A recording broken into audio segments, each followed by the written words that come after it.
એક મહિનાથી ડેડિયાપાડાના ધારાસભ્ય ચેતર વસાવા ફરાર હતા। તેઓ 1 મહિના અને 9 દિવસ પછી પોલીસ સમક્ષ હાજર થયા છે। વનકર્મીઓને ધમકાવવા અને ફાયરિંગ કરવાના કેસમાં લાંબા સમયથી ફરાર ડેડિયાપાડાના ધારાસભ્ય ચેતર વસાવા ડેડિયાપાડા પોલીસ સ્ટેશન ખાતે હાજર થયા છે। આ સમયે ત્યાં આપના નેતા યુવરાજસિંહ જાડેજા અને મોટી સંખ્યામાં ચેતર વસાવાના સમર્થકો પોલીસ સ્ટેશન પહોંચ્યા હતા।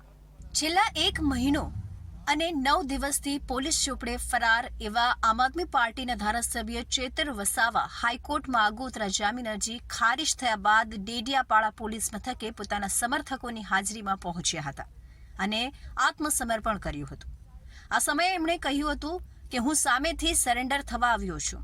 બધાને કહેવા માંગુ છું કે હું અને મારો પરિવાર આદિવાસી સમાજ, નવયુવાનો, શિક્ષિતો અને પીડિતોને ન્યાય અપાવવા માટે છેલ્લા શ્વાસ સુધી લડતો રહીશ। આ કપરા સમયમાં મને સાથ સહકાર આપવા બદલ હું આમ આદમી પાર્ટી અને કોંગ્રેસના તમામ આગેવાનોનો પણ આભાર માનું છું।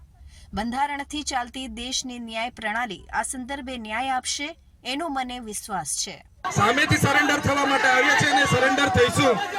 મને બધાને કહેવા માંગુ છું, હું ચેતર વસાવા અને મારો પરિવાર આખા આદિવાસી સમાજ માટે, આખા ગુજરાતના નવયુવાનો માટે, શિક્ષિતો માટે, શોષિતો માટે, પીડિતો માટે, તમામ લોકોને ન્યાય અપાવવા માટે છેલ્લા શ્વાસ સુધી લડીશું।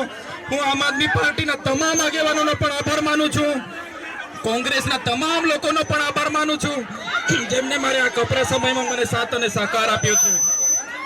મિત્રો, કાર્યકરો, શાંતિથી આપણે પોલીસ સ્ટેશને જઈશું અને પોલીસ સ્ટેશને હું હાજર થઈ જઈશ।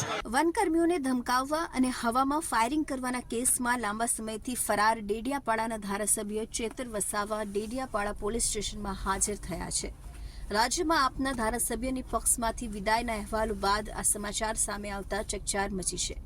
એવામાં ચેતર વસાવાએ પોલીસ સામે સરેન્ડર કર્યું છે।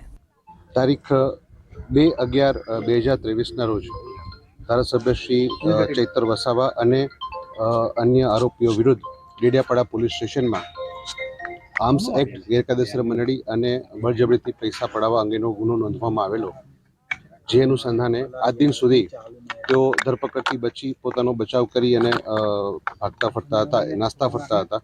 એ અનુસંધાને આજે ગુનાના કામે તેઓની તથા અન્ય આરોપીઓની ધરપકડ કરવામાં આવેલ છે અને આગળની કાયદેસરની કાર્યવાહી ચાલુ છે। આજે અન્ય એમના સાથેના આરોપીઓ પણ હાલ આવ્યા છે। એ અનુસંધાને એમની પૂછપરછ કરી અને બાદ ધરપકડ કરવામાં આવશે। આપ દ્વારા ભાજપ પર આરોપ લગાવાયો હતો કે ચેતર વસાવા લોકસભાની ચૂંટણી લડશે તો ભાજપની હાર થશે અને ડરી ગયેલી ભાજપે બદલાની ભાવના સાથે ચેતર વસાવા સહિત આપ ધારાસભ્યોને ખોટા કેસોમાં ફસાવવાનું કામ કર્યું છે।